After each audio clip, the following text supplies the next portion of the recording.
Alors, le thème, c'est les greffes multiviscérales. On a vu, là, on a déjà senti qu'on a été fasciné par la tolérance d'un organe, la greffe du foie associée au rein. Il y a quand même un risque de temps en temps d'utiliser un greffon inutile.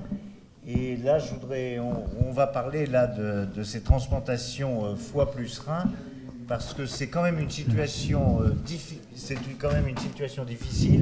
Essayer de déterminer chez quelqu'un qui a une insuffisance rénale, qui doit être transplanté du foie, le moment où la transplantation du foie seul va guérir l'insuffisance rénale et le moment où il faudra greffer les deux organes, foie plus rein. On va grouper la discussion des deux, l'expérience de Lyon et l'expérience de Paris. Merci beaucoup Jacques du LBT et Christian Dussard de m'avoir invité dans cet endroit prestigieux. Après, il y a un sujet qui m'est cher parce qu'on collabore beaucoup entre équipes de greffe, notamment sur cette question, puisqu'elle est difficile et qu'à chaque fois on ne sait pas très bien forcément si la réponse qu'on va apporter est bonne ou mauvaise, et on verra ça assez rapidement. Alors en fait, la double greffe rein-foie, elle peut être simple. Elle est simple quand les deux organes sont défaillants au stade terminal, c'est-à-dire en gros, tous les patients en hémodialyse depuis un certain temps et en dialyse péritonéale, quelle que soit la cause de la transplantation hépatique, le plus souvent c'est des cirrhoses virales décompensées ou des cirrhoses alcooliques, les polykystoses hépatorénales lorsque le foie est volumineux, qui entraîne souvent une dénutrition et une hypertension portale importante, et puis de plus en plus des retransplantations hépatiques chez des patients qui souvent après la greffe de foie font un diabète, une hypertension, ou une toxicité des anticalcinurides et ils développent une insuffisance rénale chronique qui les met en dialyse.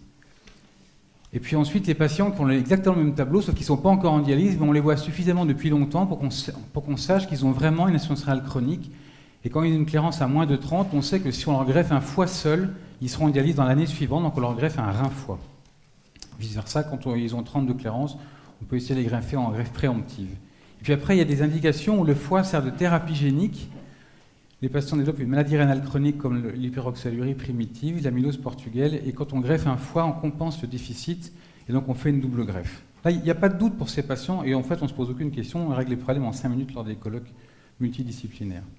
Et si on reprend l'expérience de Lyon et d'Ohio depuis 10 ans, donc vous voyez qu'on a fait 21 double greffes rein-foie, eh bien, ils répondent exactement tous à ces indications. C'est-à-dire que c'était des polykystoses dans 6 cas, des retransplantations hépatiques avec une insuffisance rénale chronique dans 6 cas, des cirrhoses avec une insuffisance rénale en fait dans 3 cas. Parfois on connaît la nature de l'insuffisance rénale, parfois on ne la connaît pas, mais on est certain qu'elle est chronique. Et puis après, des choses un peu plus rares, des transplantations rénales qui sont en 2e, 3e greffe et qui ont développé une cirrhose, dont on pense qu'elle va décompenser après la greffe de rein sous immunosuppresseur. Et puis enfin, un exemple plus rare, une amylose portugale, une hyperoxalurie et puis un diabète de type MODY. Donc là, c'est exactement ce que je vous ai parlé avant. Et pour ces patients, on ne se pose pas beaucoup de questions. Ça va vite. Après, la difficulté, c'est les patients qui ont des cirrhoses et qui, lors de la décompensation de la cirrhose, font une insuffisance rénale aiguë. Alors soit ils font le syndrome hépatorénal de type 1 ou de type 2, qui dans sa forme pure est une insuffisance rénale fonctionnelle, sans anomalie du sédiment urinaire, sans antécédent de pathologie rénale, pas d'HTA, pas de diabète.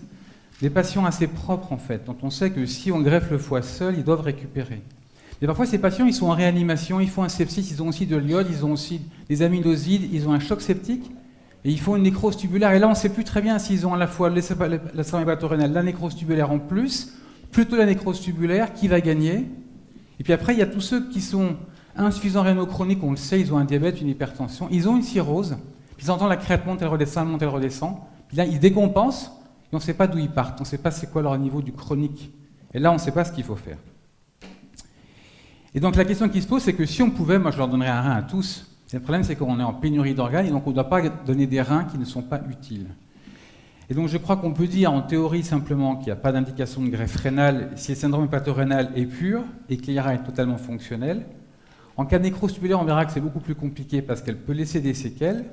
Et puis en cas d'IRA sur IRC avancé, je vais dire oui, il faut le faire, mais c'est quoi l'IRC avancé chez le patient qui décompense une cirrhose? Et c'est ça la difficulté. Et la difficulté, en gros, c'est comment est-ce qu'on mesure la fonction rénale d'un patient cirrhotique en train de décompenser. Alors si on prend les indications dans les recommandations de l'UNOS, qui sont assez récentes, vous voyez qu'il J'ai laissé non encadrer ce dont on a déjà parlé, ces indications simples, donc les patients en dialyse, ceux qui ont une clairance à moins de 30 et qui ont une protéinurie néphrotique. Donc eux, on est sûr qu'ils ont une pathologie rénale chronique parce qu'ils ont une protéinurie néphrotique. On ne se pose pas de questions. Et tout en bas, les maladies métaboliques. Et après, la question pour laquelle on discute régulièrement en réunion et pour laquelle je pense qu'on se trompe régulièrement, c'est ceux qui font une insuffisance rénale aiguë, qui nécessitent ou pas la dialyse. Alors quand ils ont plus que 6 à 8 semaines de dialyse, qui est long en réanimation, en général, il faut greffer un rein, parce que ces patients-là, souvent, ils développent de la fibrose et ils récupèrent mal après la réanimation. Donc cela, c'est relativement simple. Ils ne sont pas tous 6 semaines de réanimation ou 6 semaines de dialyse. Après, il y a ceux qui ne sont pas en dialyse, mais qui ont une clairance basse, un débit de filtration glomérulaire à moins de 25. Et le problème, c'est que cette clairance basse, il faut la mesurer. La créatinine n'a pas de bonne valeur chez le patient cirrhotique parce que la créatinine est en partie métabolisée par le foie, que les patients sont cachectiques, n'ont plus de masse musculaire et qu'ils ont des problèmes majeurs. Donc la créate est un mauvais marqueur. Donc on cherche des formules comme le MDRD ou des mesures directes, sachant que quand ils sont en réanimation, c'est compliqué de leur faire des mesures sophistiquées. Et puis il y a les patients qui ont les deux, c'est-à-dire qu'ils ont fait un peu de dialyse ou une clairance basse, en fait on ne sait pas où ils en sont. Et c'est pour cela qu'on se pose cette question de savoir s'il faut donner un rein, ce n'est pas pour les autres. Donc, la première chose, c'est les clairances. Donc, je vous rappelle que la créatinine, ça fait partie du MELD, et le MELD, ça fait partie du choix du receveur. Or, la créatinine, c'est un mauvais marqueur de fonction rénale. Donc déjà, on a induit probablement un biais, et si on se pose ces questions maintenant de plus en plus, c'est qu'à chaque fois qu'un patient doit être mis sur liste, on a le MELD, et donc on connaît sa créatinine, donc sa fonction rénale, qu'on n'arrive pas à estimer. Ça, c'est un travail qui a été fait à Lyon à partir de 148 patients qui avaient une cirrhose alcoolique, sur lequel on a essayé de comparer les formules avec la clairance de l'énuline, qui est la clairance de référence. Et comme vous le voyez en bas dans l'encadré, les formules surestiment, c'est pareil pour Cockcroft et pour le MDRD, d'environ 20 ml par minute la clairance, la fonction rénale. Et 20, c'est majeur, parce que quand vous êtes à une limite de 30, 20, c'est 50, ou c'est 10. 10, c'est transplantation rénale, 50, c'est pas de transplantation. Donc ce 20, il est majeur. Il est majeur, et si vous regardez cette diapositive-là, il est majeur à tous les stades de fonction rénale. Ça veut dire que quel que soit le stade de fonction rénale, vous surestimez, et donc vous n'êtes jamais tranquille avec le MDRD. Et pourtant, il fait partie des recommandations.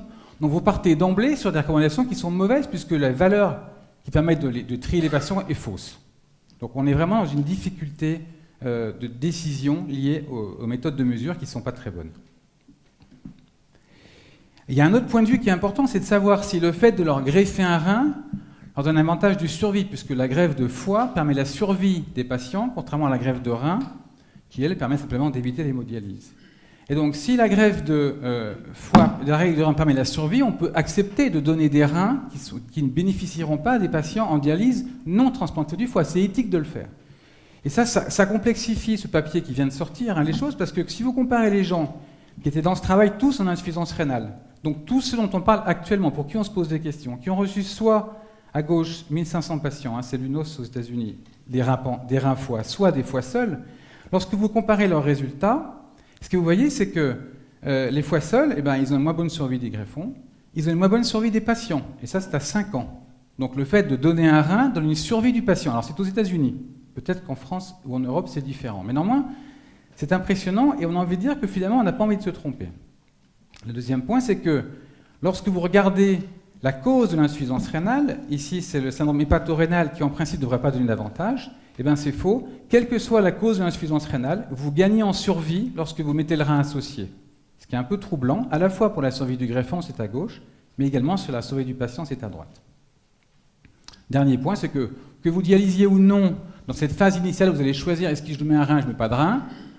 Qu'on dialyse ou pas, ça ne change pas. C'est-à-dire que les patients qui, dans cette série, avaient dialysé ou pas, ils ont un bénéfice à ce qu'on leur donne un rein. Vous voyez, ça ne nous aide pas à trancher tout ça. Deuxième point qui me paraît très important, qui est un peu en désaccord avec l'article précédent, c'est le poids de la nécrose tubulaire. Parce que la situation clinique, c'est la suivante. C'est le patient qui est en réa, qui commence à décompenser au niveau hépatique, est souvent aidé par un sepsis, et donc choc septique, il a des catécholamines, on lui fait de l'iode, et donc il a potentiellement une nécrose tubulaire. Or, ce qu'on voit sur ces données, c'est que le fait d'avoir une nécrose tubulaire change fondamentalement la survie des patients, puisqu'elle est bien moins importante lorsqu'il y a une nécrose tubulaire, contrairement à toutes les autres situations où on a soit un syndrome hépatorénal, soit l'absence d'insuffisance rénale ou une insuffisance rénale modérée.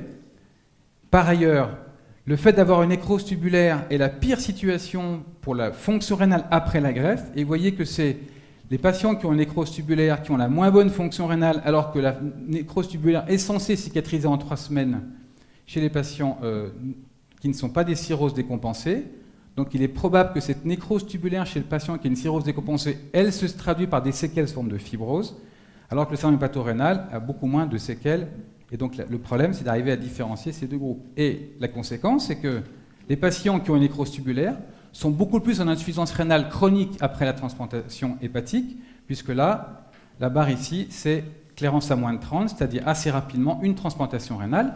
Et donc si vous vous trompez, le patient sera greffé du rein dans les années suivantes. Or, vous avez donc dépensé un greffon rénal pour lui, et si on prend le papier d'avant, vous aurez fait perdre une chance de survie du patient et du greffon, et de toute façon dépenser un greffon rénal. Et la question qui se pose, c'est combien de temps on accepte? Est-ce que si on regreffe dans l'année ou dans les 2 ans un rein, on a perdu? Est-ce que si on attend 5 ans, on a gagné? Peut-être qu'on pourra discuter de ça après dans la discussion. Donc nous, on a essayé, donc, parce qu'on se pose tout le temps ces questions, hein, ça arrive tout le temps, ce problème, de trouver une solution pour essayer d'avancer. Alors François Durand vous parlera des biopsies, donc j'ai beau être néphrologue, je ne vous parlerai pas des biopsies, mais d'une méthode qu'on a essayé de mettre au point pour voir si on pouvait avancer.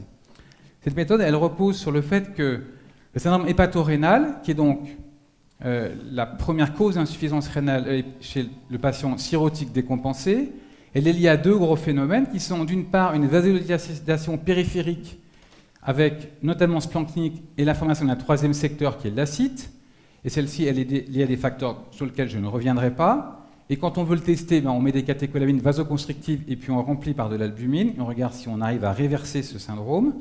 Et deuxièmement, au niveau rénal, elle est liée à une vasoconstriction et à une diminution du débit sanguin rénal liée à des facteurs vasoconstrictifs. Donc la question qu'on s'est posée, c'est est-ce qu'on pourrait, chez un patient qu'on évalue, c'est-à-dire qu'on mesure sa clairance, sa débit de filtration glomérulaire, au moment où il est décompensé, essayer de réverser cet aspect-là par une méthode qui ne fait pas appel au lévofed, parce que faire du lévofed chez un patient qui a une clairance de l'urine, c'est compliqué, potentiellement dangereux, en utilisant un ballon, plutôt une combinaison anti-G utilisée par le SAMU chez les patients qui sont en état de choc, en faisant l'hypothèse que la combinaison anti-G, lorsqu'elle est bien gonflée, va compenser la vasodilatation périphérique et peut-être réverser en partie cette insuffisance rénale fonctionnelle, la mesure du delta permettant de choisir le patient. Donc ce que je vous donne, c'est très préliminaire, puisque c'est 5 patients qui ont été testés un petit peu au coup par coup pour voir si on pouvait après faire une étude multicentrique et voir les problèmes posés. Donc, 5 patients qui vont être présentés, comme on a fait. Donc, c'est des patients chez qui on a fait une mesure de la fonction par la clairance de l'inuline, qui est la méthode de référence, parce que l'inuline ne diffuse pas dans le 3e secteur, avec et sans combinaison anti-G. La combinaison anti-G qu'on a été prêtée par le SAMU. Malheureusement, comme ils nous l'ont prêtée, elle n'est pas toute neuve, donc il faut parfois regonfler. On gonfle à 60 cm d'eau au niveau des membres inférieurs, et on s'arrête au membre inférieur, c'est-à-dire qu'on ne gonfle pas l'abdomen quand il y a de l'acide, et on l'a mise en fonction des patients, au moins 1 heure avant le début des mesures, pour avoir déjà une vasoconstriction lorsqu'on mesurait la clairance de l'inuline. Alors voilà, ça donne ça. Je vous donne ces 5 cas cliniques rapides. Premier patient, né en 48, une cirrhose décompensée, alcool plus C, associé à un hépatocarcinome. Vous voyez qu'en décembre 2010, il a une clairance à 29. Donc a priori, on se pose la question de la greffe de rein associée. Il est exactement dans les recommandations. Comme on a un doute parce qu'il a un sédiment urinaire qui est bien, on lui fait une biopsie rénale. Et lui, c'est une réponse un peu ambivalente parce qu'il a qu'un pain à cacheter sur 15 glomérules, donc c'est plutôt bon. Il a quand même de la fibrose, mais elle est modérée, et des lésions vasculaires, mais qui sont modérées. Et donc on ne sait pas très bien ce qu'il faut faire. À ce moment-là, la méthode est en place, c'est le premier patient. Vous voyez que lorsqu'on ne gonfle pas, et là on le fait un peu plus tard, donc c'est 2010-2011, donc il y a 5 mois d'écart, ce qui n'est pas forcément idéal, parce que la situation a pu changer. Vous voyez que sans combinaison, il a 27 de clairance, 29, pardon, et avec la combinaison, il monte à 50, 47. Donc 47 de clairance, est-ce qu'il faut lui greffer un rein? Moi, je pense que c'est pas raisonnable, sachant qu'il a un sédiment urinaire, comme vous voyez, qui est normal, et que si on lui greffe un rein, c'est ce qu'il aura comme clairance. Donc, on ne choisit pas de le greffer. Il est greffé que du foie, et vous voyez que probablement on a bien fait, parce que en avril 2013, donc 8 mois après la greffe de foie, il a une crête à 96, qui même si c'est un mauvais marqueur, n'aurait pas justifié d'avoir greffé un rein. Donc là, on a l'impression que cette méthode permet d'avoir tranché. Un autre patient qui est caricatural sur un syndrome hépatorénal de type 1, donc il y a un patient qui a une cirrhose décompensée alcoolique, qui est évalué avec une clairance de l'urine qui est à 39 en février 2013. Et en fait, il s'aggrave assez vite. En mars puis en avril, il passe beaucoup de temps en réanimation. Ce patient est à la Croix-Rousse. Il fait état de choc sur état de choc. Ça crée une petite fonction en fonction des chocs. Mais il a un sédiment urinaire qui est normal. Il a typiquement le syndrome hépatorénal avec des urines qui sont extrêmement concentrées, un sodium urinaire qui est très bas. Et puis il ne répond pas aux catécholamines et au remplissage. Est-ce qu'on fait rein ou foie? Alors on a le temps de l'évaluer entre deux états de choc. Et en fait le problème c'est ça, c'est que lui, comme il fait état de choc par état de choc, vous voyez qu'en février il a une clairance qui est à peu près à 47 à ce moment-là, et qu'entre-temps il s'est aggravé. Et juste en avril, juste avant qu'on prenne la décision, il a une clairance à 21 en inuline, mais il a un syndrome très pur, et donc on décide de faire le foie seulement. Et en fait, on a bien fait, puisque en mai, il a une crête à 62. Donc là, l'examen ne sert absolument à rien, d'accord ?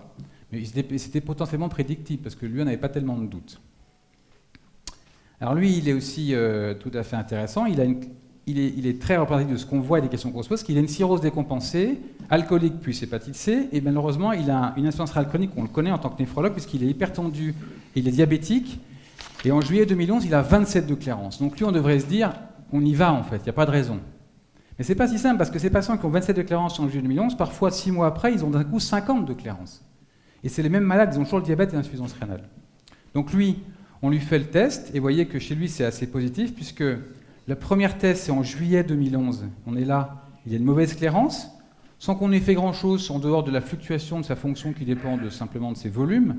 Il est à 32, et puis lorsque là, on est juste le lendemain, donc on fait avant-après, il passe à 45. Est-ce qu'il faut greffer un patient à 45? Dans les recommandations, on ne le prend pas. Peut-être qu'il faut le faire, hein.